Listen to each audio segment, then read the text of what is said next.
Okay friends, మనం ఇప్పుడు మాట్లాడుకునేది overview on diuretics. Overview and diuretics ఒకసారి మొత్తం రివిజన్ చేసుకుందాం.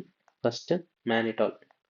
ఓకే, మానిటాల్ అనేది it is an osmotic diuretic. Osmotic diuretic కాబట్టి it increases serum osmolality. Increase serum osmolality కాబట్టి ఇట్ ఏం చేస్తే it pulls the water from the interstitium space నుంచి intravascular స్పేస్కి పుల్ చేస్తుంది. ఇంట్రావాస్కులర్ స్పేస్కి వాటర్ పుల్ చేయడం వల్ల అది యూరిన్ లెక్క బయటకు వచ్చేస్తుంది. So that is why it is called as diuretic. ఇక్కడ ఇంటర్స్టీషియం ఆఫ్ ఐస్ దగ్గర ఇంక్రీజ్ ఐఓపి ఉన్నప్పుడు అండ్ బ్రెయిన్ ప్యారెంకైమా దగ్గర ఇంక్రీజ్ ఇంట్రాక్రేనియల్ ప్రెషర్ ఉన్నప్పుడు we can use this. Increase IOP ఎప్పుడైతుంది? Glaucoma, acute congestive glaucoma. Increase ICP ఎప్పుడైపోతుంది? Cerebral oedema and in impending hernia పేషెంట్స్లో we can use. ఇప్పుడు మనకి intravascular స్పేస్లో వాటర్ అనేది ఎక్కువ రావడం వల్ల what are the side effects? Side effects వచ్చేసరికి పల్మనరీ ఎడిమా, వాటర్ లాస్ కాబట్టి డిహైడ్రేషన్, సోడియం వాల్యూస్ అనేది హైపోనాట్రియం అండ్ హైపోనాట్రియం ఇవి రెండు జరగచ్చు.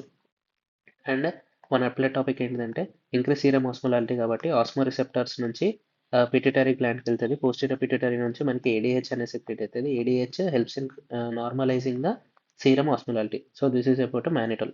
Now coming to acetazolamide. Second topic acetazolamide. Acetazolamide దగ్గరకు వచ్చేసరికి it inhibits calcium anhydrase, carbonic అన్హైడ్రేస్ని ఇన్హిబిట్ చేస్తుంది. 4 and 2. నార్మల్గా పీసీటీ దగ్గర ఏమవుతుందంటే మనకి H+ అనేది secreted from the PCT and sodium is absorbed in to the PCT. And bicarbonate ఏదైతే ఉందో ఫ్రమ్ ది గ్లోమరులస్ నుంచి ఫిల్టరేషన్ అయిన తర్వాత ఈ బైకార్బోనేట్ అండ్ H+ రెండు కలిసి మనకి H2CO3 అనేది ఫామ్ అవుతుంది. ఇక్కడ నుంచి కాంపోనెంట్ అన్హైడ్రేస్ 4 వల్ల it is divided into H2O plus CO2. ఈ H2O is absorbed into the PCT and H2O plus CO2 is converted into H2CO3. ఈ H2CO3ని H+ and HCO3 లెక్క డివైడ్ చేసేది కార్బోనిక్ అన్హైడ్రేస్ 2 అండ్ ఇక్కడ H+ is secreted back into the lumen. H+ is secreted back into the lumen and HCO3 minus is absorbed along with the sodium into the blood. Okay, అంతేకాకుండా ఈ పీసీటీలో ఏమవుతుందంటే ammonia ఏదైతే ఉందో ammonia is secreted NH3 secreted into the lumen. ఇప్పుడు ఏమవుతుందంటే ఇక్కడ H+ which is secreted into the lumen from the PCT binds with the ammonia to form NH4+. ఈ NH4 as it is being a polar component it cannot enter back into the PCT. So NH4 అనేది it will be leaving the body through urine as NH4+. ఇప్పుడు ఏమవుతుందంటే acetazolamide inhibits carbonic అన్హైడ్రేస్ని inhibit చేయడం వల్ల it decreases bicarbonate absorption, it increases bicarbonate loss in the urine and it decreases H+ secretion and increases ammonium toxicity and decreases water absorption and decreases sodium pre absorption. So ఇవన్నీ చేస్తాయి. There by causing uses ఏంటిదంటే ఇప్పుడు water అనేది loss అవుతుంది, water అనేది absorption కాకుండా చేస్తుంది. Water loss అవుతుంది కాబట్టి 2 యూజెస్ ఉంటుంది. It decreases the idiopathic intracranial హైపర్టెన్షన్ని తక్కువ చేస్తుంది and also it decreases the IOP in glaucoma. It decreases the intracranial hypertension. అంతేకాకుండా ఇప్పుడు మనకి బైకార్బోనేట్ అనేది లాస్ అవుతుంది కాబట్టి ఇట్ హెల్ప్స్ ఇన్ మెటబాలిక్ ఆల్కలోసిస్లో హెల్ప్ చేస్తుంది. అండ్ బైకార్బోనేట్ లాస్ అనేది it is also used in respiratory alkalosis as a compensatory mechanism in altitude సిక్నెస్లో మనకి రెస్పిరేటరీ ఆల్కలోసిస్ అవుతుంది. దాన్ని కంపన్సేట్ చేయడానికి మెటబాలిక్ ఆల్కలోసిస్ అంటే బాడీలో బైకార్బోనేట్ లెవెల్స్ అనేది లాస్ అవ్వాలి. So it helps in altitude sickness, it helps in metabolic alkalosis, it helps in glaucoma and it helps in idiopathic intracranial hypertension. What are the side effects of acetazolamide ఏంటిదంటే as bicarbonate lost in the urine, bicarbonate is lost at the level of the PCT into the urine. PCT దగ్గర bicarbonate absorption అనేది effect అయింది కాబట్టి it causes renal tubular acidosis type 2 and bicarbonate lost in urine కాబట్టి it causes alkalinization of the urine and alkalinization of the urine కాబట్టి it causes calcium phosphate stones. And ఇక్కడ ammonium అనేది ammonium is not secreted కాబట్టి it causes ammonium toxicity. అంతేకాకుండా ఇప్పుడు water loss అయింది కాబట్టి it causes rennin angiotensin aldosterone system అనేది activate అవుతుంది. This causes hypokalemia, and metabolic alkalosis. So finally, metabolic alkalosis, hypokalemia, calcium phosphate stones, alkaline urine, okay, alkaline urine, and RTA type 2. RTA type 2. These are the side effects of astaxanthin. Now coming to loop diuretics. Okay, loop diuretics అంటే thick ascending limb of loop of Henle దగ్గర act అవుతుంది. It is a sulphur drug. అయితే ఇప్పుడు sodium potassium 2 chloride ఏం చేస్తుంది at the level of thick ascending limb of loop of Henle ఏం చేస్తుంది, sodium potassium 2 chloride అనేది అబ్సార్ప్షన్ అవుతుంది. And due to the potassium back flow మనకి మెగ్నీషియం కాల్షియం కూడా పారాసెల్యులర్ రూట్ లెక్క అబ్జర్వ్ అవుతుంది. బట్ వాట్ ఇక్కడ what are the uses at thick ascending of లూపోఫెనిల్, ఇక్కడ ఏంటిది, it is not permeable to water, helping diluting the urine. Okay, second action ఇక్కడ electrolytes Na potassium and 2 chloride absorption చేయడం వల్ల it helps in maintaining the medullary osmolarity, medullary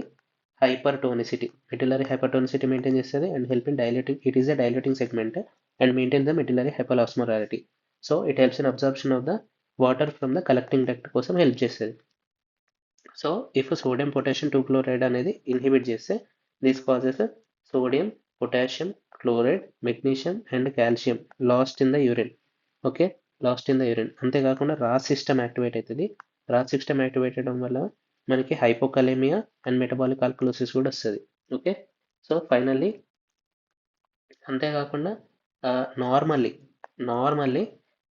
in the thick ascending of loop of Henle loop diuretics ఏం చేస్తుందంటే PGE2 prostaglandin E2 అనేది production చేయడానికి help చేస్తుంది, which helps in dilation of the efferent arterial.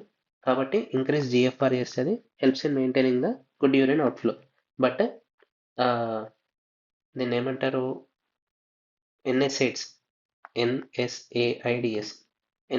దాన్ని act చేయడం వల్ల ప్రోస్టాగ్లాండిన్ సింథసిస్ అనేది inhibit అవుతుంది. ప్రోస్టాగ్లాండిన్ సింథసిస్ అనేది ఇన్హిబిట్ అవ్వడం వల్ల there by it decreases the GFR. So loop diuretics should not be used with NSAIDs. ఇదొక point. Next, loop diuretics use చేయడం వల్ల sodium potassium chloride magnesium calcium ఇవన్నీ loss అయిపోతాయి. So what are the uses ఏంటిదంటే hypertension, heart failure patients, nephrogenic diabetes insipidus దాంట్లో వాడచ్చు. And pulmonary ఎడిమాలో drug of choices loop diuretics అనేది most important. It is the drug of choice for pulmonary oedema. అంతేకాకుండా hypercalcaemia పేషెంట్స్కి loop diuretics చేయాలి, because it helps in calcium excretion.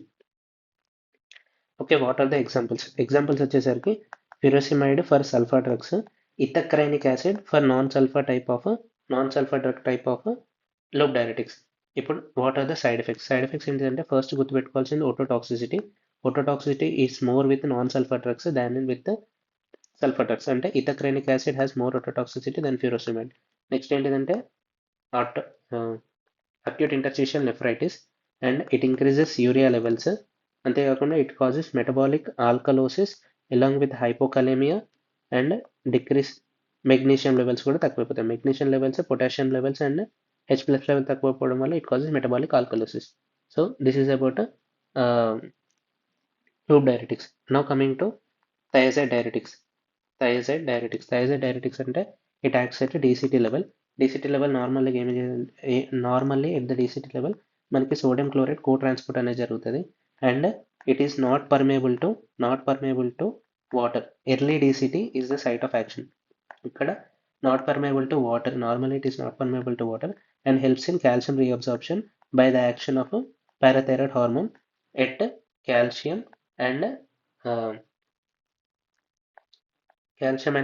Chloride అంటే exchanger దగ్గర, calcium and sodium exchanger దగ్గర PTH అనేది act చేయడం వల్ల, పారాథైరాయిడ్ హార్మోన్ యాక్ట్ చేయడం వల్ల కాల్షియం రీఅబ్సార్ప్షన్ హెల్ప్ చేస్తుంది. This is the normal action of the DCT. Thiazide diuretics ఏం చేస్తాయంటే it inhibit the sodium chloride co-transport. Thereby sodium and chloride are lost in the urine. This causes hyponatremia. The diuretic causing hyponatremia is thiazide diuretics. అంతేకాకుండా ఇప్పుడు sodium chloride loss అవుతుంది, along with water కూడా loss అయిపోతుంది. This causes decreasing the diluting capacity. Okay, 2 actions, hyponatraemia, sodium and chloride lost, diluting capacity తక్కువైపోతుంది, sodium and chloride co transport అనేది inhibit అవుతుంది. RAS system activate అయితే this leads to hypokalemia and metabolic alkalosis. So what are the uses? Uses ఏంటిదంటే it is used in hypertension, it is used in heart failure, it is used in nephrogenic diabetes insipidus and idiopathic hypercalciuria. అంటే ఇక్కడ ఇది ఏం చేస్తుందంటే it helps in preventing the calcium excretion. It helps in preventing the calcium excretion. Calcium excretion ని prevent చేస్తుంది కాబట్టి it is used in idiopathic hypercalciuria అంటే calcium loss అవుతుంది. కాల్షియం లాస్ ని ప్రివెంట్ చేయడానికి we will use thiazide diuretics. So hypertension, heart failure, nephrogenic diabetes insipidus, idiopathic hypercalciuria లో we can use thiazide diuretics. Next what are the side effects? Side effects వచ్చేసరికి చాలా ఉంటాయి and it is a sulphur drug కాబట్టి sulphur allergy. Okay, sodium levels తక్కువైపోతాయి, potassium levels తక్కువైపోతాయి, metabolic alkalosis due to decrease H+ levels. Next GLUC, increase urea levels, increase calcium levels, increase lipid levels, and increase glucose levels. So these are the side effects. Hyponatremia, hypokalemia, metabolic alkalosis, hyperglycemia, hyperuricemia, hyperdyslipidemia, and increased calcium levels. To prevent the calciuria, we use thiazide diuretics. So it is also used in osteoporotic patients. So this is about loop diuretics, thiazide diuretics, acetazolamide, and mannitol. Now coming to potassium sparing diuretics. Potassium sparing diuretics వచ్చేసరికి దీని action at collecting duct దగ్గర action ఉంటుంది.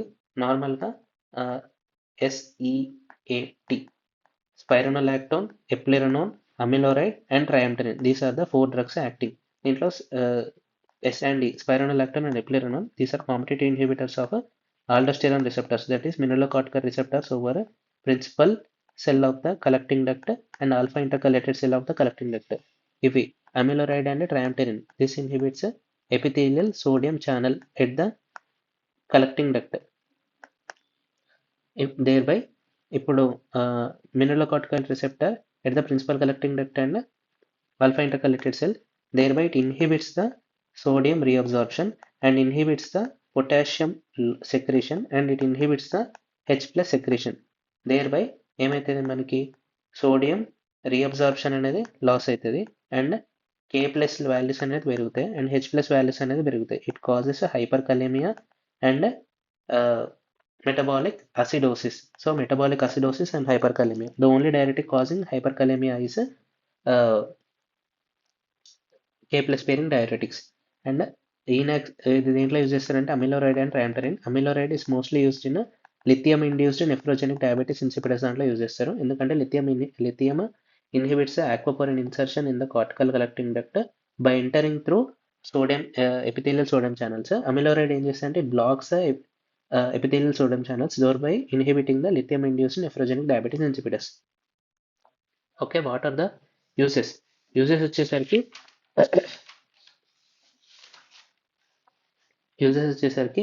when low potassium conditions and high aldosterone conditions and heart failure patients, nephrogenic diabetes insipidus and hepatic ascites. Hepatic ascites ఉన్నప్పుడు స్పైరోనోలాక్టోన్ వాడతారు. Nephrogenic diabetes ఉన్నప్పుడు అమిలోరైడ్ వాడతారు.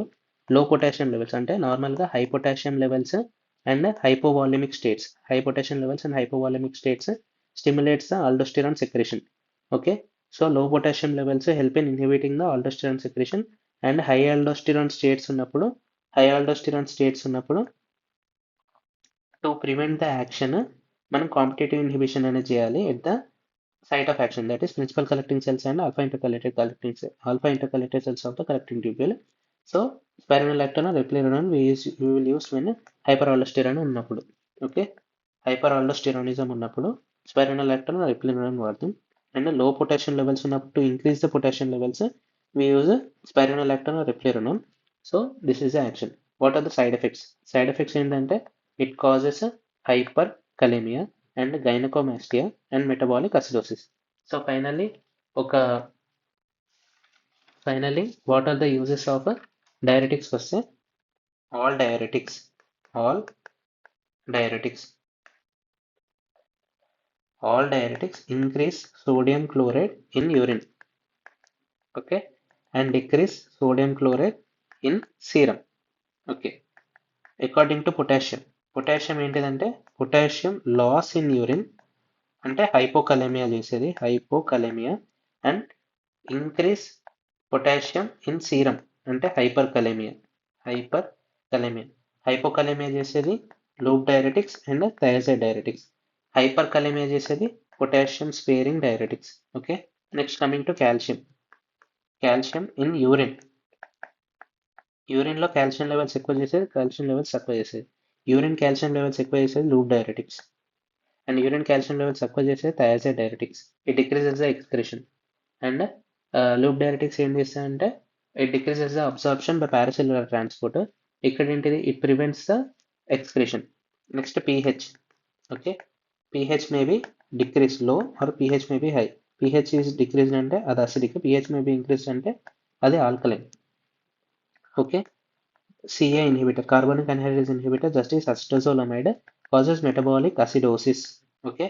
Next potassium sparing diuretics కూడా దాంట్లో increase H+ అవుతాయి కాబట్టి it causes metabolic acidosis. Next alkalosis చేసేటి loop diuretics, thiazide diuretics, okay. Loop diuretics and thiazide diuretics help in metabolic acidosis. And metabolic alkalosis అయ్యేది loop diuretics and thiazide diuretics. Metabolic acidosis is caused by acetazolamide and potassium sparing diuretics. So this is about diuretics. Thank you for your patience listening.